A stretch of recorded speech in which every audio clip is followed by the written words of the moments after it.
अस्सलाम वालेकुम। मेरा नाम शादा बीबी है।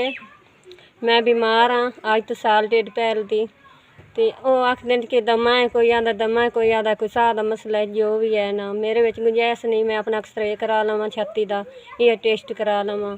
कदी मैं दवाई लै सकनी आं, कदी मैं नहीं लै सकदी। बंदा मेरा मजदूर है, जो कोई लैंदा कदी दिहाड़ लगदी है, कदी नहीं लगदी। निक्के निक्के मेरे बच्चे ने, एक मेरे बच्चे लत्त मजलूम है ते मेरे विच कोई गुंजाइश नहीं कि मैं अपनी दवाई लै लवां, दारू इलाज करा लवां। बच्चे मेरे 3 ने, वो छोटे ने जे, बिल्कुल भी छोटे न, करन ने कुछ नहीं कर सकते।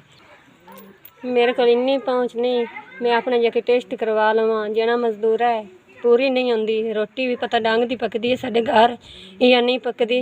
ते जेड़ा नहीं मेरे को इन्नी गुंजाइश नहीं मैं अपनी छाती दा एक्सरे करा लवां, टेस्ट करवा लवां। डॉक्टर इलाज नहीं करते, वो आखदे अपना कुछ कराना ही, रिपोर्ट देनी है तो इलाज होना फिलहाल, नहीं तो नहीं होंदा। बीमारी के वजूद मैं अल्लाह के आसरे ते गुजारनी हाँ। साह दा 1 2 3 4 5 बड़ी बड़ी मेहरबानी। मैं बड़ी परेशान हाँ, मेरा दिल बड़ा परेशान है। हुण मैं अपनी छाती ते जाके एक्सरे कराना, टेस्ट कराने, अल्लाह तुहाडा भला करे। मैं बड़ी परेशान हाँ, चलो मेरा कोई इलाज हो जाए। बड़ी बड़ी मेहरबानी, शुक्रिया।